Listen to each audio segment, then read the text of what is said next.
Le doy la bienvenida al programa ya a esta hora al Procurador de los Derechos Humanos, Jordán Rodas. Gracias, señor Procurador, por haber aceptado conversar hoy conmigo y le dejo el espacio para que dirija un saludo a nuestro auditorio petenero y también a los que nos siguen a través de las redes sociales. Muchas gracias, César. Pues en primer lugar, agradecerle a usted esta amable invitación para conversar con los amigos de Petén y más allá del lindo departamento de Petén, porque ahora, gracias a Dios, a la tecnología, la virtualidad, pues nos hace llegar a muchos departamentos y más allá de nuestras fronteras. Y siempre es un gusto tratar de conversar sobre el papel de la institución de Procurador de Derechos Humanos, la situación de los derechos humanos en el país y cualquier otro tema que esté dentro de mi mandato y usted crea pertinente dialogar. Con mucho gusto, César. Muy fin. Gracias, señor Procurador. Iniciemos hablando de la actual situación de los derechos humanos en Guatemala, por favor.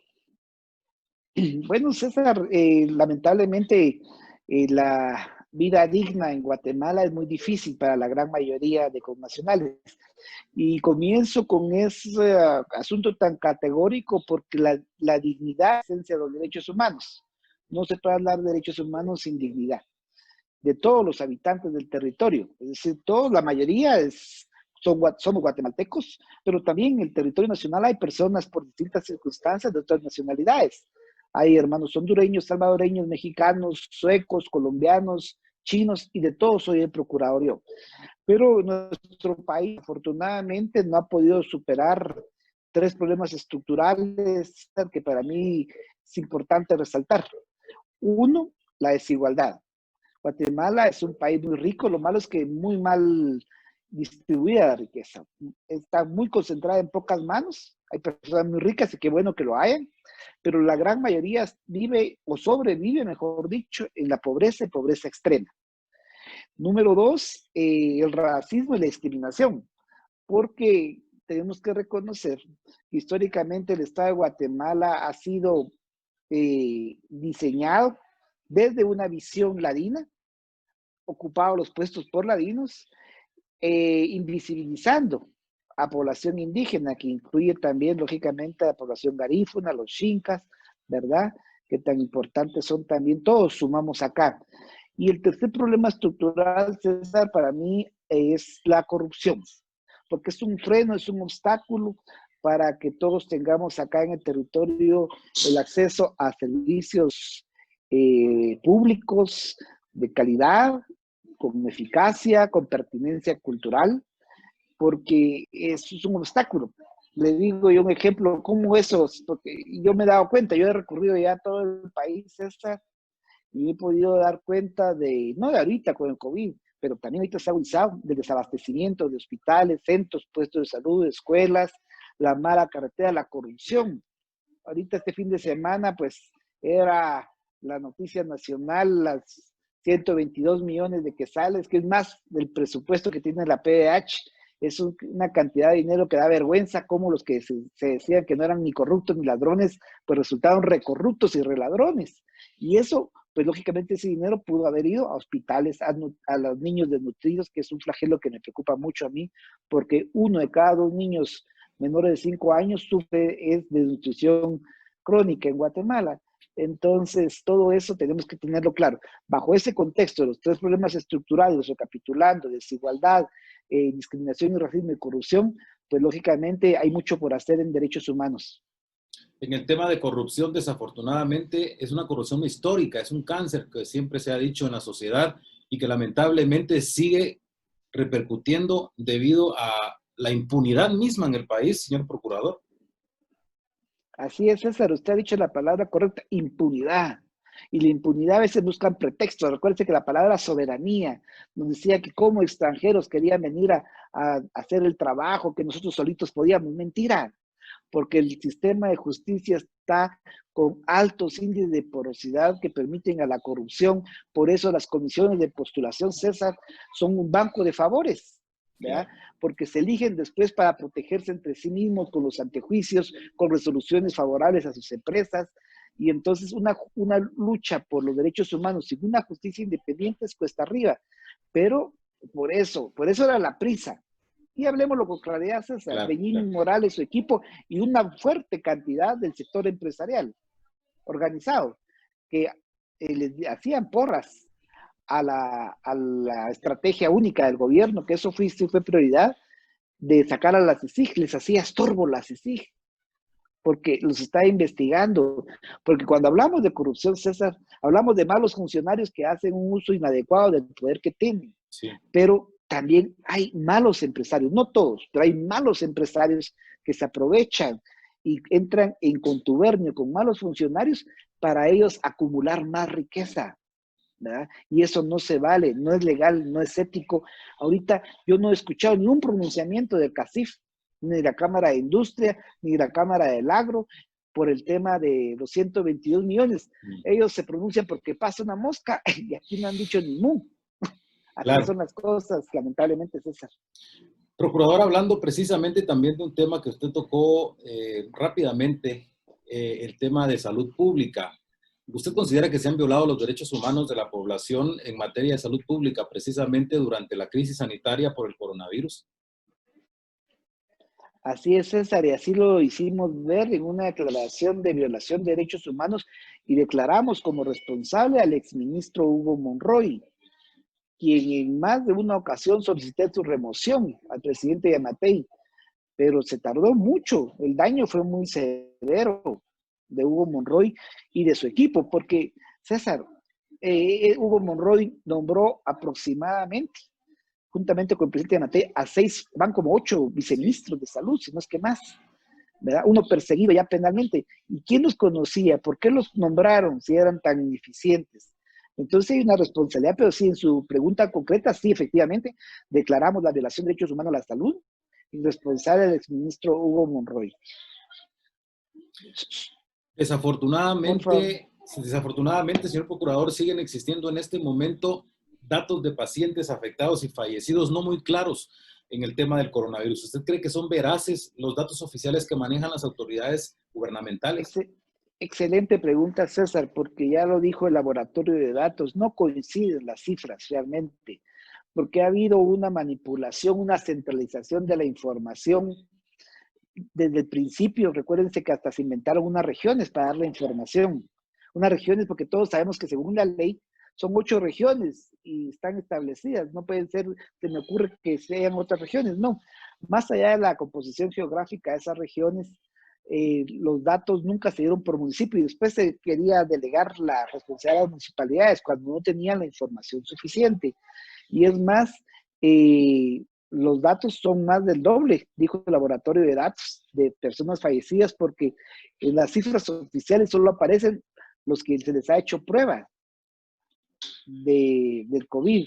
Pero hay personas que no van al sistema sanitario nacional, no se les hace prueba. Entonces, realmente, todo lo que es el semáforo y todo eso es como una burla a la población porque los datos no son fidedignos. Yo creo que, si no estoy mal, considero, señor procurador, que el subregistro sería más que las mismas cifras oficiales. Seguramente, César, yo comparto su punto de vista, ¿verdad? Porque ha faltado una seriedad en el manejo de los datos.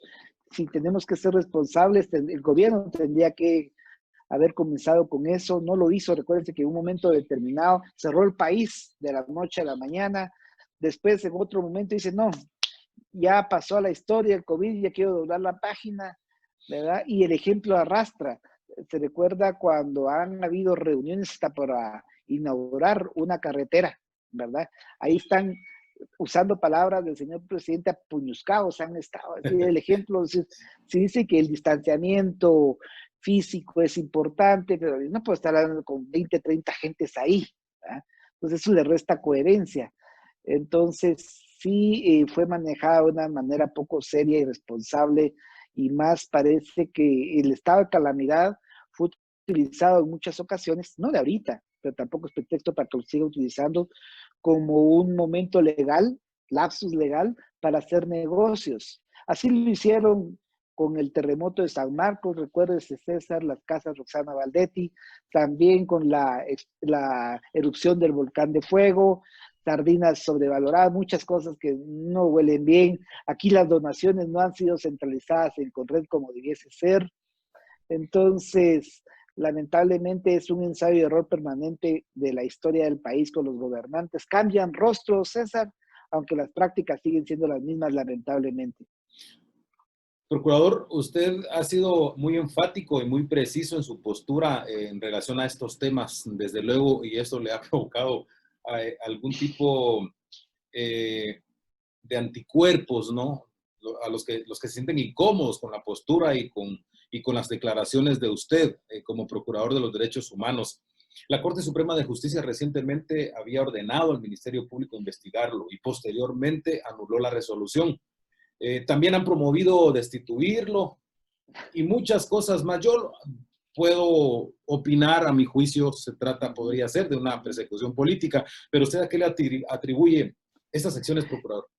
Eso es precisamente, César, usted ha dicho, es una persecución política porque soy un funcionario, como dijera el exdiputado Linares Beltranena, que me les colé en el sistema, no saben cómo me eligieron, pero yo tuve 131 votos de 133 de la legislatura anterior, tuve 13 votos en la Comisión de Derechos Humanos de 13 partidos políticos, es decir, desde la izquierda hasta la derecha, porque los derechos humanos no son ideológicos. Lo que no les agradó fue que a la semana de yo haber tomado posesión, yo tomé posesión el 20 de agosto del 2017, pues vino el tristemente recordado presidente Jimmy Morales y ordenó la expulsión y declaración de non grato del comisionado Iván Velázquez. Entonces tuve que accionar, plantear mi primer amparo, tuvo eco, después me puse el de apodo Amparitos, claro que sí, César. Yo soy profesor de hecho constitucional en el CUNOC en Shela, y eso es lo que le enseño a mis alumnos, ¿verdad? Pero si yo enseño a defender derechos, no iba a defender los derechos de todos los habitantes, y afortunadamente se tuvo eco. También después siguieron otra serie de ataques contra el mismo embajador de Suecia, Andrés Compa. Suecia era el segundo financista del país, y la historia me ha dado rápidamente la razón, rápidamente, porque ha pasado un poco más de 3 años, y mire, hoy la CICIG sería muy importante que estuviera presente en el país para trabajar junto a la FESI, que aquí vale la pena hacer un alto en el camino, César, porque la FESI, dirigida por el valiente fiscal Juan Francisco Sandoval, ha jugado un papel invaluable. Por eso es que quería que se fuera antes la CICIG, porque pensaron que a nadie los iba a perseguir, pero no contaron con que iba a haber un equipo compuesto por todo el personal de la FESI que está haciendo su trabajo contra corriente, lo están criminalizando a ellos administrativa, judicialmente, pero ahí están nadando contra la corriente. A mí me pasaron la factura en distintos ámbitos. Ante juicios, más de 2 en lo que llevo de procurador, ninguno ha sido declarado como lugar, afortunadamente. También han habido al menos 3 o 4 intentos de removerme, tampoco lo han podido hacer. Entonces se fueron por la opción más fácil, pero que es una canallada, irse por el tema del presupuesto. Sí. Porque el presupuesto sí ya daña a los trabajadores.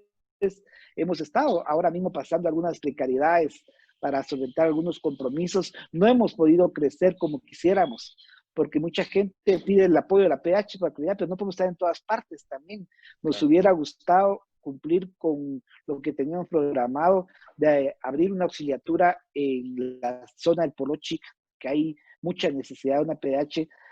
También nos gustaría mucho tener una auxiliatura más en Huehuetenango, por ejemplo, ¿verdad? En el norte, ¿verdad? Porque para mí fue impactante cuando llegó el presidente Yamatei a San Mateo Ixtatán, rodeado de militares y policías.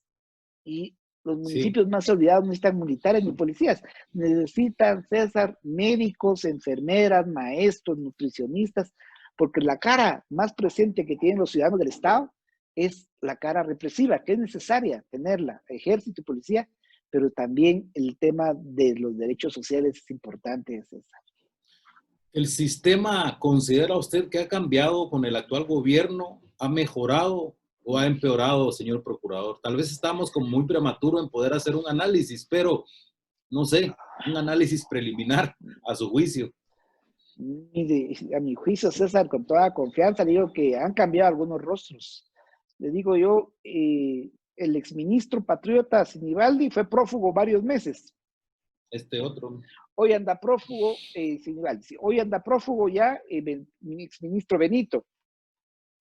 En el MISIBI, también en la Dirección de Caminos, hay denuncias ya, fue portada en el periódico de que el director de esta entidad ya ha dado por más de 80 millones de quetzales obra pública a su primo.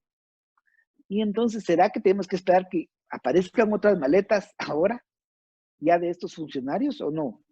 Recuérdense también que con el COVID se le adjudicaron la compra de pruebas a una empresa que había donado antes un aparato para pasar los resultados de las pruebas. Y yo sí estoy convencido que no hay almuerzo gratis. También con el COVID, pues muchas empresas ayudaron. Yo se las agradezco la caridad, pero César tal vez no lo comparta a algunos televidentes, pero yo no creo en la caridad. La caridad la agradezco, pero la caridad depende de quién tiene y quiere dar. Porque de todos modos iban a hacer gran propaganda, un gran cheque haciéndose propaganda a sus empresas, ¿no? Entonces, yo pensaría que el Estado tiene que tener la suficiente capacidad, sentido común y transparencia para utilizar los recursos que recaude a partir de los impuestos y distribuirlos de una manera más justa. Señor Procurador, vamos a cambiar un poco de tema. El debate por el aborto continúa no solo en el país, sino que en el mundo entero. ¿Qué piensa usted del aborto? Bueno, el aborto en Guatemala solamente se permite el aborto terapéutico. Yo como Procurador de Derechos Humanos soy respetuoso de lo que dice la Constitución Política de la República, en que se respeta la vida desde la concepción. Y eso es lo que tengo que defender. Yo juré cumplir la Constitución. Ahí está, desde la vida, desde la concepción hasta la muerte. También me opongo a la pena de muerte.